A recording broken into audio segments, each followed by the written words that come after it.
Pretty marquee. I wonder. I don't think we're gonna be seeing a choke of the sleeve though today. Yeah, however. I'm not. Yeah, I'm sorry. I know it's like a wound that's like not even to make fun of anymore. And go TV, go Burr.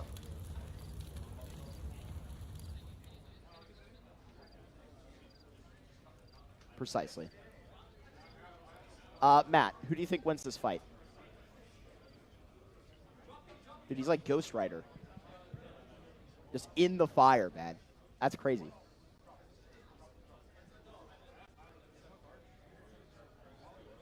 Oh.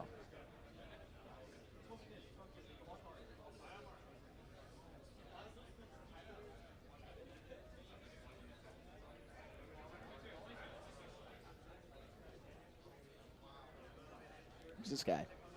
Who's this guy? I don't know. Maybe I'll give him a little more room. Matt, we just saw a great game. You know, what do you think about what we just saw? Wanagoons took it in 3.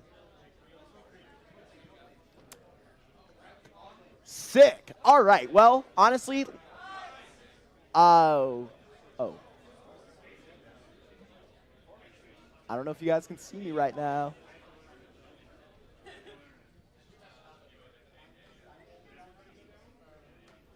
No internet, no cast.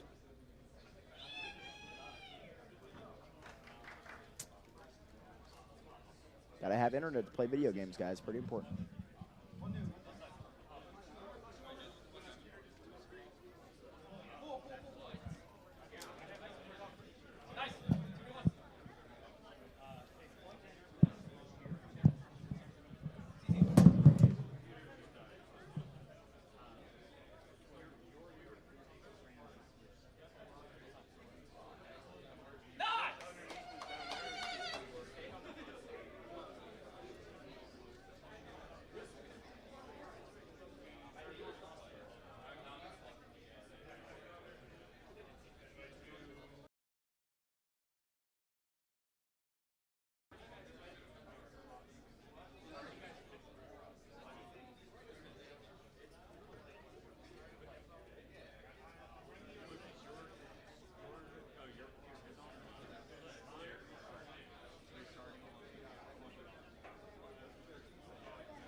What a treat bag. Hi, Chaz.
Well, ladies and gentlemen, if you were doing your, I don't know, keeping up with who exactly is where, like physically in the LAN center, you were just seeing the cameras go.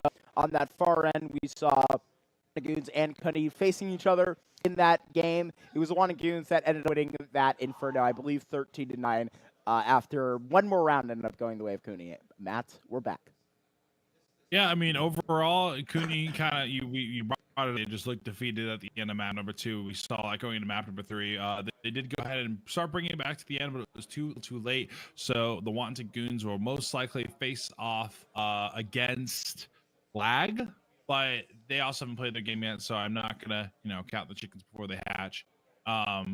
But it was a very interesting series. Sexy popped off every single map. Everybody pulling their weight though in the last maps, and I think that's what really led Wanted Goon to this win. Is that we didn't see a lot of individual plays map number 1, but come the next 2, we saw individuals popping up, or they were popping out the entire time. They were definitely just holding their own, doing what they do, getting theirs, essentially moving on, maybe doing a bit of extra damage. But Cool Common Collected stayed the Goons, and that's why I went ahead and won that series 2-1. But I'm not too sure. I believe I saw their game 2-0 as well. Other than that, my bracket not refreshing, so I'm not too sure. I think that LAG game might be finished. It may just not be updated on the bracket, but regardless, I think that they do move forward past Magic Helmet rules. Coming in as like an open mix. I don't want to count the chickens before they hatch. What did you say? Amped won 2-0, and then In Control won 2-0 as well. All right, that's so Akembo versus Amped is Group G. Face each other. Maybe I'm sitting. Yeah, we had a few finishing up. I don't know. We were in the middle of map 2 when the tech issue happened. Experitive said they haven't even started yet. So our production PCs, the cords rather. Come on, Longus. Yeah, it's what a guy. Truthfully, that guy is. Yeah, he casts a lot of CS. Dude, they made a cool documentary about that guy. He's sick. What, the military guy behind? It was on Netflix or something? Yeah. It was called American Dipper. Like, I don't know. That was the best I could come up with on the spot, Matt. I don't know if you've got things better for us in store, but we're back to Fragicago, and we're moving forward through the first day. You can obviously tell, dude, god damn, that they are loving this right now. They're having a great time. Right closest to me, as I can recall, is Chaos. And man, they are a team that always comes out to LAN, Matt. Always has fun. That's Group H going on. I do believe they would be playing up against B-Hop, so I wonder how that one's going. I know that Chaos just rose recently with 7-7 in Maine, but we know that this B-Hop team, very cool. You know, B-Hop, I think, is a Chicago, Illinois-based organization. So I thought they even sent a team to the last Fragicago, but it was sort of a different lineup. But it's actually 3/5 of esports on that roster, and then of course Brett and Taggy, like we talked about. Yeah, that's an interesting mix there. Brett, especially being in that part squad, getting third to last Fragicago with Boss. So we'll see. A lot of these pug mixes, like last minute adjustments, or just like these really top NA players, for example, like Brett and Sexy, building to these squads. There's a few of them like that. So Justified though, that's definitely a team I want to watch out for. Really, there's a few. There's a lot of rated stacks and or teams here as well. So totally. You know, we kind of talked about it. Timmerman's the team to dethrone here. They're defending their crown right now. And we both think it's gonna probably. They've had, dude, if like I've kind of hammered in here, it's a little bit sad that we couldn't see Revenge Nation and Phoenix make it out, because this group now with Unjustified, obviously, you know, reigning in with this roster of Flixie, Poseidon, Skunk, Risen, Arcade, now going by Hunger. Dude, it's a stacked core. It's a really stacked core. And so there would have been a big battle for that second playoff spot coming out of this. But I think that Boyfriend Peak, now Unjustified, likely going to be taking that last spot. But Super Shy is the third team in this. They're 10-4 in Maine. And people will know names like Fusion, Panda King. They played together on Date Academy for some time. So I think that this trio goes to a lot of lands. It was a little bit sad we didn't see Trick here, Enzo here, the rest of the bunch. But obviously, Enzo. a lot of those guys love going frag, so I think maybe already signed up for Philly, and Floofy's coming in here on the edge. Hello, Floofy's, holding down the observing. But yeah, Matt, it's fun to have here. Obviously, Group C, I think, is a little bit weaker than most. I think that also as well, Group D is going to be up here for that second tough spot, because I think definitely Kraken. I don't know if I really see Kraken losing to Moggers for that second spot, but I mean, I do think they'll be neck and neck, and seeing this opportunity to rise to that second spot is going to be there in Group D. I want to say something real quick, but we Okay. will. Well, yeah, we got B Hop and In Control here in just a second. Hell yeah. But I want to notate something, Marky. With Revenge Nation and Phoenix not coming, they would not have been those two groups. They just got reseeded last second since they couldn't come. Okay. Cool. It would have been two of the towards the bottom, I'd assume, or middle actually. But that being said, if Revenge Nation and what's it called, Phoenix were here, the group of deaths are typically probably going to be E and F. So that's kind of like how I'm seeing. You knock out maybe Amped Red and you throw one in there kind of thing. Like those groups, like the Torius group and the Limitless group, probably would have been a bit more tough if those two teams would have came. So I'm thankful that both the homies of my org get a bit of an easier group. Knock on wood, I don't, we're going against Fortnite pros. They're going to start building on us mid Inferno or something like that, and I'm like, what the hell? Why did he just build a mansion right on top of me, and in a lobby? So, In Control versus B-Hop. Going to be coming up here shortly. This should be one where I feel like In Control should just absolutely wipe floor with everybody in that group, truthfully. So I don't know what to say by that. I think this should be, I don't want to say it's going to be a quick 2-0, but it really should be a quick 2-0 for them. What, In Control, one of the better teams here. You think it's going to be that easy for them against B-Hop? Yeah. Boy, are you out to be surprised, I think, today, Matt. Like, I don't even need to find the notes. Like, I'm very excited to see Brett back playing in Chicago on LAN. You know, the aforementioned results he had last time. But I think that this ETH esports roster is kind of one that has maybe, like, I don't know, it's season, but it probably would have been,